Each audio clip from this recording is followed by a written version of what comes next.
Do you believe that it is appropriate for a council member to lobby for or against federal stimulus funds for Cotati? Why or why not? For Cotati, a council person is a member of a five-pointed star, if you will. The diversity is those 4 points of the star. Where it enters into a hub or a pentagon is the unity of the council agreeing in public session to make a decision. There were decisions made by councils in the past to impeach George W. Bush. It was a 3-2 vote, I believe, or it could have been a 2-3 vote. The majority collectively makes decisions. Individually, a council member is a citizen and can exercise their rights as a citizen. Collectively, in this hall, decisions are made, and at that point, a letter could be sent based on council if 3 people voted for it against it or any majority voted for it. So I would go with the majority in a public meeting if that was the avenue the council chose to go. Thank you. Ms. Hardy. I don't believe it's appropriate for a single council person to act on their own unless they are acting as a private citizen, and then they can write whatever they want, wherever they want, and that's their option. That's what we call freedom of speech. But as a council person, they are part of a 5-person body, and anything that is going out officially should be voted on by the council, should be approved by the council before it goes out. Thank you. Ms. Harvey. Again, as a private citizen, I think it's okay for a council member to write their own personal letter. They can do that to their heart's content. But on behalf of the council, it's the council that decides what needs to be written. And it's the council that votes. And then the letter is sent on behalf of the council, and that's for the city. So I do not think that it's right for a single council person to represent themselves as if they were the whole council. But as a private citizen, they're free to do whatever they like. Thank you. And you get to respond first to the next question, which is, what is your position on making city council meetings accessible to the constituents through video streaming and podcasting? I absolutely think that video streaming and podcasting is a great idea. I would love to see that. I think that a lot of times people would like to be a little bit more involved, and they can't be involved, they can't always get here, so I think that it's an excellent way for people to see and hear what's happening. So I fully support that. Thank you. Mr. Barich? Absolutely, I support the televising, video recording, podcasting of all the city meetings. In fact, in the year 2000, I was such an advocate of this program that I volunteered to install all the equipment necessary and all the labor to put a 3-camera system in these chambers free of charge. My offer was turned down. Every year since then, I've offered this to the city that I want to be involved in bringing this project forward. To date, we have $36,000 in our account given to us by the cable company to put cameras in these chambers to televise or podcast the meetings. The council refuses to bring up this issue and have the system installed in our workshops to decide what we're going to do this year. It was one of my highest priorities.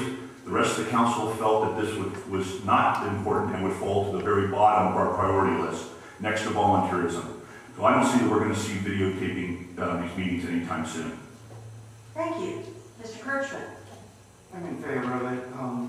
I go to many places, other countries even, and smaller cities than this, I guess they're starved for entertainment. They have water board meetings, they have certainly council meetings, planning meetings.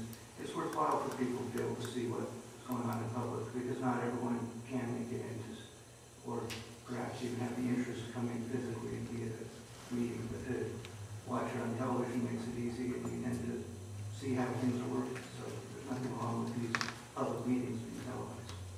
Thank you. Ms. Hardy? As far as I know, the current city council meetings are podcast, and I would support that. I don't have a problem with that. And video streaming, it would depend on the cost. I think everything would have to be looked at as far as cost and the ongoing cost of having the system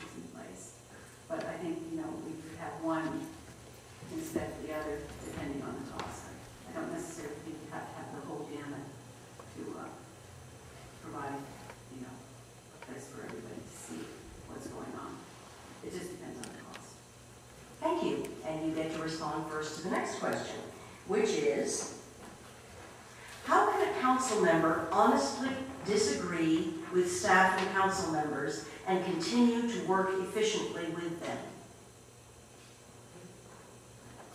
I think you have to learn to compromise.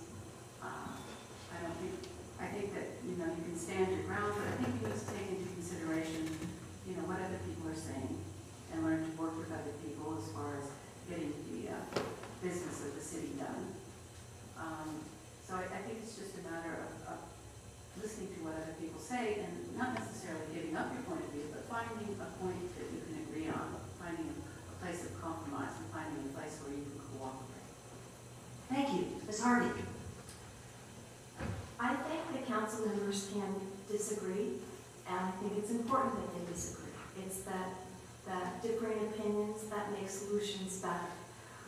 What needs to happen is for people to come to common ground. They're here to provide solutions, and it's the solutions that make the city move forward. So common ground needs to be found, and then solutions need to be developed around that common ground. And I absolutely believe that council people can do that, and I think they have done that in the past, and I believe that they will do that in the future. Thank you. Mr. Barich? Do you mind repeating the question once again? Not at all. How can a council member honestly disagree with staff and council members and continue to work efficiently with them? Well, first of all, it's of the utmost duty of a council member to disagree when he or she feels it's necessary to do so. That's the very essence of being a city leader and not a city follower, is to disagree and do that respectfully, courteously, and politely. It's about respect and mutual respect. But to think that there's going to be a compromise in every situation in local government is absolutely a fantasy. It's just not always possible. Gridlock is expected in a democracy. It happens. It's also what holds our nation together. But when city council members accuse other city council members of being intellectually dishonest, cutting people off in mid-sentence in a meeting, that's not healthy disagreement.